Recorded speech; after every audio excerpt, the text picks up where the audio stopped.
తిరిగే ఓపిక లేకనో మేం పోతే మరల కొడతారనో బోకర్లను పట్టుకొని పనులు చేపించుకుంటారు చాలా మంది. అంతమందం కమిషన్ తీసుకుంటారు. డ్రైవింగ్ లైసెన్స్ ఇప్పిస్తానికి ఆర్టీఓ ఆఫీసుల కాడ పుట్ల కొద్దుంటారు బోకర్లు. అట్లనే బ్యాంకులో లోన్లు ఇప్పిస్తామనేటోళ్ళు సుత బగ్గనే మోపైనరు. బగ్గ అక్కరున్నోళ్ళు ఏం చేస్తారు, ఏ పోతే మాయతి అని 100కి 2 చొప్పున్నో 3 చొప్పున్నో కమిషన్ ఇస్తామని మాట్లాడుకుంటారు.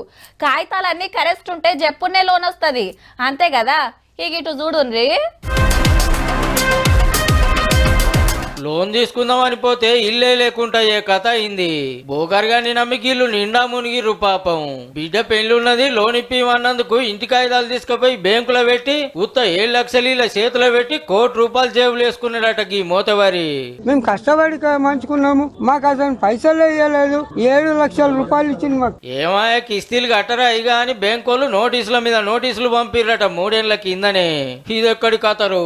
గంతలోని మేమెప్పుడు తీసుకున్నామంటే బ్యాంకు వాళ్ళు కాగితాలన్నీ చూపించే వరకు చక్కెర వచ్చినంత పని అయింది మనోళ్లకు. ఇంటి నాళ్ళు ఇంటి ఆమె పేరు మీదకి మార్చుకున్నాడట ముద్దుగా.